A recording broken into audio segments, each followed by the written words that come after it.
ಎಲ್ಲರಿಗೂ ನನ್ನ ಚಾನಲ್ಗೆ ಪ್ರೀತಿಯ ಸ್ವಾಗತ. Welcome back to Rani vlogs. ಇವತ್ತು ಮನೆಯಲ್ಲೇ ಮಸಾಲೆ ಪುರಿ ಮಾಡಿದ್ದೆ, ಅದು ಹೇಗೆ ಮಾಡೋದು ನೋಡ್ಕೊಬರೋಣ ಬನ್ನಿ. ಇಲ್ಲಿ ನೋಡಿ, ಒಂದು ಗ್ಲಾಸಷ್ಟು ಹಸಿ ಬಟಾಣಿ ನೆನೆಸ್ಕೊಂಡಿದ್ದೆ, ಒಂದು 4 ಅವರು. ಅದನ್ನು 2 ವಿಸಿಲ್ ಕೂಗಿಸ್ಕೊಳ್ಳೋಣ. ಒಂದು ಕುಕ್ಕರ್ಗೆ ಹಾಕ್ಕೊತಾ ಇದ್ದೀನಿ. ಮತ್ತು 2 ಆಲೂಗಡ್ಡೆನ ಉದ್ದುದ್ದಾಗಿ ಹಚ್ಚಿಟ್ಕೊಂಡಿದ್ದೀನಿ, ಅದನ್ನು ಕೂಡ ಇದಕ್ಕೆ ಹಾಕ್ಕೊಂಡು 2 ವಿಸಿಲ್ ಕೂಗಿಸ್ಕೊಳ್ಳೋಣ ಬನ್ನಿ.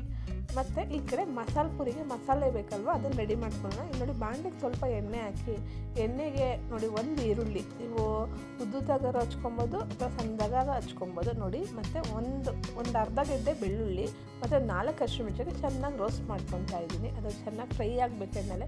ಮತ್ತು ಸ್ವಲ್ಪ ಪುದೀನ ಸೊಪ್ಪು, ಇದು ಕೊತ್ತಂಬರಿಗಿಂತ ಪುದೀನ ಜಾಸ್ತಿ ಹಾಕಬೇಕು ನೋಡಿ. ಇಲ್ಲಿ ಒಂದು ಅರ್ಧ ಸ್ಪೂನಷ್ಟು ಕೆಂಪು ಮೆಣಸಿನ್ಕಾಯಿ ಪುಡಿ, ಮತ್ತು ಒಂದು ಅರ್ಧ ಸ್ಪೂನಷ್ಟು ಧನಿಯಾ ಪೌಡ್ರು, ಮತ್ತು ಇದು ಆಮ್ಚೂರ್ ಪೌಡ್ರು, ಮತ್ತು ಗರಂ ಮಸಾಲ ಏನೇನು ಅಂದರೆ ಚಕ್ಕೆ ಲವಂಗ ಎಲ್ಲ ಪುಡಿ ಮಾಡ್ಕೊಂಡಿರ್ತೀವಿ, ಅದ್ರ ಪೌಡ್ರು ಮಾಡಿ ಇಟ್ಕೊಂಡಿದ್ದೆ, ಅದನ್ನು ಹಾಕ್ಕೊಂಡಿದ್ದೀವಿ ನೋಡಿ.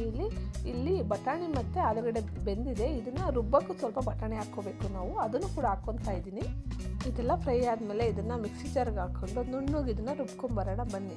ಎಲ್ಲನೂ ಹಾಕ್ಕೊಬೇಕು ನೋಡಿ. ಇದನ್ನೆಲ್ಲ ಹಾಕೊಂಡು ನೀಟಾಗಿ ನುಣ್ಣಗೆ ರುಬ್ಕೊಬಂದರೆ ಈ ಥರ ಪೇಸ್ಟ್ ಆಗುತ್ತೆ. ಮತ್ತು ಈ ಕಡೆ ಆಲೂಗಡ್ಡೆ ಇರುತ್ತಲ್ವ, ಅದನ್ನು ಈ ಥರ ಸ್ಮ್ಯಾಶ್ ಮಾಡಬೇಕು ನೋಡಿ. ಈ ಥರ ಸ್ಮ್ಯಾಶ್ ಮಾಡಿಬಿಟ್ಟು ಇದನ್ನು ರುಬ್ಬಿರ್ತೀವಲ್ಲ, ಅದನ್ನು ಎತ್ತಿ ಈ ಥರ ಬಾಣಲಿ, ನಾನು ಒಂದೇ ಬಾಣಲಿ ಯೂಸ್ ಮಾಡಿದ್ದೀನಿ, ಬೇರೆ ಬಾಣಲಿ ಯೂಸ್ ಮಾಡಿಲ್ಲ. ಅದನ್ನೆಲ್ಲ ಹಾಕ್ಕೊಂಡು ನಮ್ಗೆ ಯಾವುದಕ್ಕೆ ಬೇಕೋ ಅದಕ್ಕೆ ಇನ್ನೊಂದು ಸ್ವಲ್ಪ ನೀರು ಹಾಕ್ಕೊಂಡು, ಮತ್ತು ಈ ಕಡೆ ಆಲೂಗಡ್ಡೆ ಇರುತ್ತಲ್ವ, ಅದು ಸ್ಮ್ಯಾಶ್ ಮಾಡೋದಕ್ಕೆ ಹಾಕ್ಕೊಂಡು ಮಿಕ್ಸ್ ಮಾಡ್ಕೋಬೇಕು. ಮತ್ತು ಇದಕ್ಕೆ ಸ್ವಲ್ಪ ರುಚಿಗೆ ತಕ್ಕಷ್ಟು ಉಪ್ಪು, ನಿಮ್ಗೆ ಎಷ್ಟು ಬೇಕೋ ಅಷ್ಟು ಕ್ವಾಂಟಿಟಿಗೆ ಹಾಕ್ಕೊಳ್ಳಿ.